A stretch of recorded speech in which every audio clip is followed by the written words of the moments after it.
Assalaamu calaykum waraxmatullaahi wabarakaatu. Walaalayaal kusoo dhawaada channelkayga Isaawi HD Videos. Maanta waxaan idin wadaa barnaamij ku saabsan sida YouTube-ka aad u qarsan lahayd subscribe-ka adigoo isticmaalaya telefoonkaada ama laptop, labada midkii aad haysatidba. Insha Allah hadda waxaan kicinaynaa Google-ka, internet-ka ayaan furaynaa, Internet Explorer ayaan furaa marka hore koowaad. Internet-ka markuu saa u soo kaco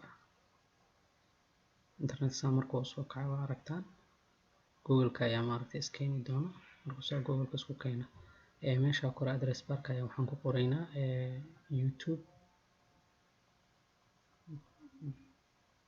meesha kore ka ujeedaan youtube.com marka ku qortid oo enter dhahdid YouTube-ka ayaa kacay. YouTube-ka markuu saa u kaca waxaa jirto meesha la yiraahdo login-ka ayaan ku dhufanaynaa. Login-kaas marka ku dhufano qaanad yar ayaa furmi doonto. qaanada yar maaragtay waxaan ka dooranaynaa wax la yiraahdo YouTube Studio.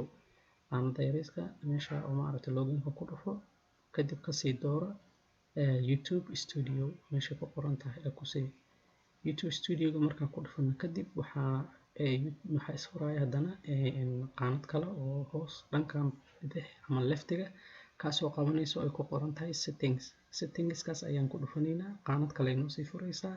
waxaan kasii dooranaynaa channel-ka hoostiisa waxaa kusii qoran qoraaladaas waxaan ka dooranaynaa advanced settings. marka advanced setting ayaan ka dooranaynaa.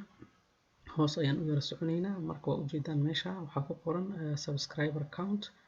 marka subscriber count hoosteedana waxaa ku qoran display. waxaad ka qaadaysaa calaamadda tick aad ka qaadaysaa kadib save ayaad dhexaysaa oo kaliya. waa intaay oo kaliya. sida ayuu ku dhamaaday barnaamijka insha Allah. daawasho wacan waana mahadsantihiin. Thank you so much. Bye bye.